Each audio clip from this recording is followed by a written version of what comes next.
प्राण साधना के बारे में हम बात कर रहे हैं। हम बात कर रहे हैं कि कैसे आप अपने प्राण को जागृत कर सकते हैं, कैसे आप अपने अंदर की लाइफ फोर्स को बढ़ाकर उच्चतम परिस्थितियों को प्राप्त कर सकते हैं और साधना में आप उच्चतम पराकाष्ठा, हायर डायमेंशंस कैसे प्राप्त कर सकते हैं।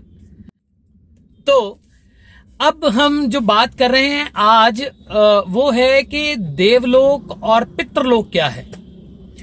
मैंने पिछली वीडियो में जब लाइव हुआ था तो मैंने आपके साथ एक बात डिस्कस की थी कि देवलोक और पितृलोक यानी आपकी नाभि, आपका डीएनए, और प्राण साधना करनी है तो आपको माँ दुर्गा का अस्तित्व जानना होगा, नाभि का अस्तित्व जानना होगा, आपको अपने आप का अस्तित्व जानना होगा। अब नाभि में यूरिनरी ट्रैक्ट भी आता है, नाभि में जो है जठराग्नि भी आती है। अग्नि कितने प्रकार की होती है अगली वीडियो में मैं आपसे डिस्कस करूंगा कि अग्नि कितने प्रकार की होती है। जल तत्वीय जो व्यक्ति होते हैं वो क्या होते हैं ये भी हम डिस्कस करेंगे। और आकाश तत्वीय, वायु तत्वीय, वायु कितने प्रकार की होती है, वायु के विकार कैसे हो जाते हैं और किस प्रकार से वायु के विकार ही जो हैं वो हमारे विचारों पे कैसे, हमारे अंदर के रसों पे कैसे प्रभाव डालते हैं। अब अग्नि, नाभि में जो अग्नि है उसे जठर बोलते हैं। अब देवलोक हमारे शरीर में कहां निवास करता है? यज्ञ हमारी नाभि में हर वक्त चलता है। हम जिस प्रकार का भोजन खाते हैं या फिर जिस प्रकार की साधनाओं में, जैसे साधक को जैसे हमारे जो माने जाते हैं जिस प्रकार के पंथ में, तो क्या होता है कि यदि आप सात्विक साधना में हैं तो उसी प्रकार के फूड आपको कहे जाते हैं, यदि आप तामसी साधना में हैं तो उसी प्रकार के फूड कहे जाते हैं, यदि आप भैरव साधना में हैं तो उसी प्रकार के फूड कहे जाते हैं। या फिर ये क्या है, इसका अर्थ क्या है? इसका अर्थ है कि आप उसी प्रकार की ऊर्जा को अपने अंदर जागृत कर सकें, आप अपने अंदर उसी प्रकार की ऊर्जा को जागृत कर सकें, उसी प्रकार की लाइफ फोर्स आपके अंदर जागृत हो सके। आपके इष्ट की जो प्रवृत्ति है, जिस इष्ट को, मान लीजिए आप महाकाली के तामसी किसी रूप में जा रहे हैं, या फिर आप भुवनेश्वरी के सात्विक रूप में जा रहे हैं, या फिर आप किसी और भैरव के स्वर्णाकर्षण भैरव में जा रहे हैं तो अलग प्रकार के फूड्स भी हैं, या फिर किसी प्रकार की और साधनाओं में हैं, तांत्रिक साधनाओं में हैं, मांत्रिक साधनाओं में हैं, याज्ञिक साधनाओं में हैं, या फिर योगिक साधनाओं में हैं, तो उसी प्रकार के फूड आपको कहे जाते हैं। ये क्यों है, ऐसा क्यों है, इसके बारे में हम बात कर रहे हैं। क्योंकि सब प्रकार के देव देवियां, सब प्रकार की ऊर्जाएं, सब प्रकार की फ्रीक्वेंसीज हमारी नाभि में अवस्थित हैं। जो योगी भी हैं, योग करने वाले भी हैं, वो भी ये जानते हैं कि स और ह, यहां शिव हैं, यहां दुर्गा नाभि में, और तालु में उनका मिलन होता है और यहीं से अमृत पान किया जाता है। तो अमृत पान का नाभि से और तालु से और आपके क्राउन चक्रा यानी यहां जहां पे आप शिखा बांधते हैं, वहां से क्या संबंध है? ये देव लोक जो है आपके अंदर कहां निवास करता है? आपकी नाभि में। तो किस प्रकार के देवता देवी, किस प्रकार की आप ऊर्जा को महसूस करना चाहते हैं, ऊर्जा को प्राप्त करना चाहते हैं, किस प्रकार के इष्ट की कृपा प्राप्त करना चाहते हैं, किस प्रकार की ऊर्जा को आप अपने अंदर समाहित करना चाहते हैं और किस प्रकार की ऊर्जा को आप प्राप्त करना चाहते हैं, तो उसी प्रकार के मंत्र, उसी प्रकार के तंत्र, उसी प्रकार की सामग्रियां, उसी प्रकार का जो है फूड ये आपको बताया जाता है।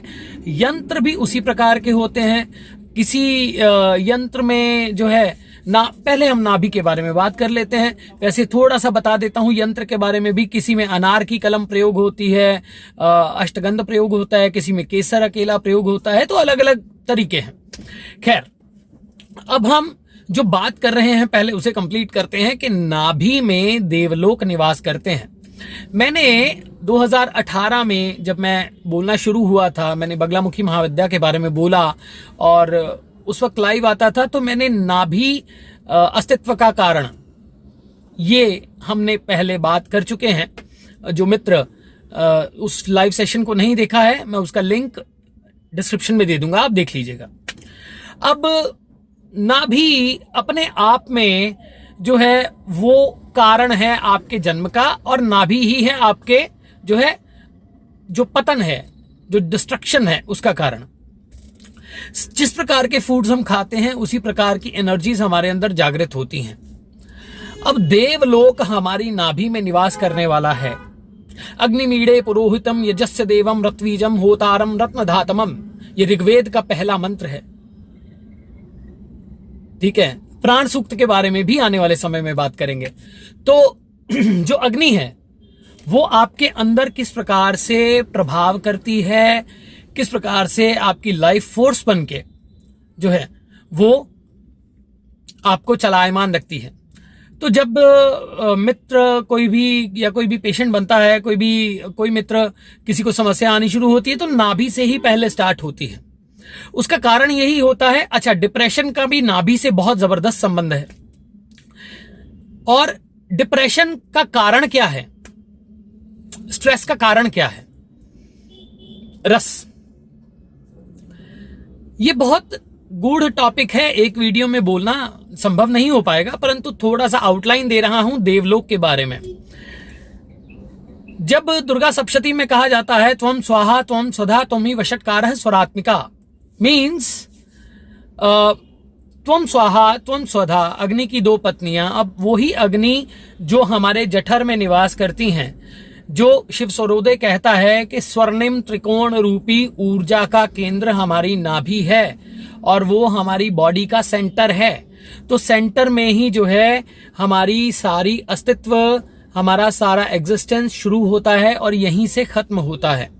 तो अग्नि जो है वो आपके अंदर जो फ्रीक्वेंसीज हैं, देवलोक की फ्रीक्वेंसीज हैं, अब ये आप पे है। आप पाताल लोक की फ्रीक्वेंसीज को जागृत करते हो कि आप देवलोक की फ्रीक्वेंसीज को जागृत करते हो। यानी वही मंदाग्नि हो जाती है तो वह पाताल बन जाता है, और वही जठराग्नि हो जाती है तो वो देवलोक बन जाता है। और उसी प्रकार की ऊर्जाओं को आप अपने अंदर जागृत करते हो। तामसी विद्याओं में जाते हो तो तामसी देवता तामसी देवलोक समझ लीजिए, मैं ऐसे बोल दूंगा बहुत सरल भाषा में, ज्यादा टेक्निकलिटीज में ना जाते हुए। अगर आप तामसी विद्याओं में जाते हो तो उसी प्रकार का फूड आपको लेना पड़ता है। आप सात्विक विद्याओं में जाते हो, आप राजसिक विद्याओं में जाते हो तो उसी प्रकार का फूड आपको लेना पड़ता है। और आप जिस प्रकार की विद्या में जाते हैं उसी प्रकार का जो ऊर्जा है आपके अंदर बढ़नी शुरू होती है। वो कैसे होती है? क्योंकि आपके अंदर रस उस प्रकार के बनते हैं। तो आयुर्वेद क्या कहता है? रस रक्त मांस मेद अस्थि मज्जा शुक्र। जिस प्रकार का आप अपने अंदर फ्यूल दे रहे हैं वैसा ही तो इग्निशन आपके अंदर होगा ना। तो देवलोक आपकी नाभि में निवास करने वाला है। और यदि आप सात्विक देवों को जागृत करते हैं अपने अंदर तो उसी प्रकार का फूड आपको लेना पड़ता है। और देवलोक का अर्थ क्या है कि अग्नि के द्वारा जिस प्रकार की ऊर्जाओं को फ्यूल दिया जा रहा है वो ही जो है वही आपके अंदर का देवलोक है। अब आप समझ के चलें कि बहुत सारे लोग हैं जो सात्विक विद्याओं में जाते हैं परंतु उनका फूड पे कंट्रोल नहीं होता, तो वो वहां पहुंच नहीं पाते, उस उच्चता को पहुंच नहीं पाते। बहुत सारे तामसी लोग होते हैं, उनके अंदर निर्भयता की कमी आती है क्योंकि उनके अंदर उस प्रकार के रस जो है जागृत नहीं होते। तो रसों का बहुत संबंध है। आयुर्वेद कहता है रस रक्त मांस में अस्थि मज्जा शुक्र। और उसके साथ में जिस प्रकार का विभत्स रस, यदि आप काली विद्या में जा रहे हैं, महाकाली विद्या में जा रहे हैं, आपको विभत्स होना ही पड़ेगा। यदि आप जो है किसी और तरह की साधना में जा रहे हैं, काम विद्या में जा रहे हैं, तो आपको जो है उस प्रकार की हर्ब्स, उस प्रकार का फूड लेना ही पड़ेगा। यदि आप विष्णु साधना में जा रहे हैं, वैष्णव साधना में जा रहे हैं, तो आपको प्याज लहसुन छोड़ना ही पड़ेगा, अदरवाइज आप उस ऊर्जा को प्राप्त नहीं कर सकते हैं। तो ये बहुत बड़ा एस्पेक्ट है आपके अंदर के देवलोक को जानना, आपके अंदर देवलोक का जागृत होना, आपके अंदर देवलोक की शक्ति का जागृत होना। तो ये सबसे पहली बात है। अब पितृलोक अपने आप में फोटो फ्रेम है जो आप पीछे से चले आ रहे हैं। आपके किसी ना किसी पितृ के साथ आपका चेहरा मिलता होगा, आपका नेचर मिलता होगा, आपकी हाइट, आपकी सब प्रकार की हेरिडिटरी इंफॉर्मेशन जो पास ऑन होती है वो डीएनए है। और जब आप अपने डीएनए को रिटेन करते हैं, अब आप डीएनए को समझना शुरू कर देते हैं और डीएनए को प्यूरिफाई करना शुरू कर देते हैं, और उसके साथ में जो विकार आपको पीछे से चले आ रहे हैं आप उन्हें ठीक करके अपने परिवार को आगे एक शुद्ध डीएनए देते हैं, और उसके साथ में आपके पितरों के उस मान, इज्जत, संस्कार, पूर्वजों के बोले हुए जो परंपराएं हैं, या ये भी बहुत बड़ी सूर्य का सीधा संबंध आपके डीएनए से है, और मंगल का आपका सीधा डीएनए से संबंध है, ये भी बात करेंगे हम आगे। रोग भी जो है डीएनए से ही आते हैं, और हमारे विचार, समझना, सोचना, बोलना, ये सब डीएनए से आते हैं। और कहा जाता है कि एक व्यक्ति अपने ही परिवार में कहीं ना कहीं जाके जन्म लेता है तो वो भी डीएनए से ही संबंधित है। गोत्र भी कहीं ना कहीं डीएनए से ही संबंधित है। अब ये पितृलोक जो आपके अंदर होता है, इसको जागृत अपने अंदर कैसे करें, शुद्ध कैसे करें, और अपने डीएनए को और प्योरीफाई कैसे करें, ये भी प्राण साधना का ही हिस्सा है। और इसके बिना प्राण साधना नहीं हो सकती है। चाहे आप कुछ भी कर लें, मंत्र कर लें, तंत्र कर लें। अब बहुत सारे एरियाज में पितरों की पूजा होती है। वो क्यों होती है? क्योंकि कहते हैं कि अगर पितृ जो हैं वो नहीं है साथ में तो देव भी आपकी मदद नहीं करते हैं। बहुत सारे लोग इस बात को मानते हैं कि जो पितृ हैं वो अगर हमें ब्लेस नहीं कर रहे हैं तो देव भी हमें ब्लेस नहीं करेंगे, वो ब्लॉकेज डालते हैं। तो इसी कारण हम श्राद्ध भी करते हैं।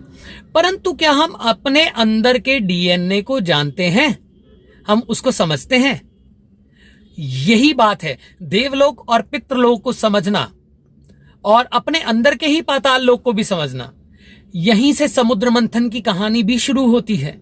ये बहुत बड़ा रहस्य है जो बहुत जल्दी आकाश से आपको प्राप्त होगा। तो आज के लिए इतना ही, फिर मिलेंगे, बात करेंगे और बात करेंगे। अभी अपान वायु के बारे में लाइव होने वाला हूं जल्द ही। अभी कुछ समय नहीं मिल पा रहा है, तो आपका साथ, आपका प्रेम जो है वो मिलता रहे, और इन वीडियोस को शेयर कीजिए, ऐसी मेरी रिक्वेस्ट है। आनंद हो, आप खुश रहें, भगवती आपके सभी कार्य संपूर्ण करे, आप अपने अंदर के देवों को प्राप्त कर पाएं और पितरों की कृपा प्राप्त कर पाएं, आप अपने डीएनए को रिटेन कर पाएं और उसे और उच्चतम पराकाष्ठा की ओर ले पाएं। ऐसी आनंद हो की कामना है।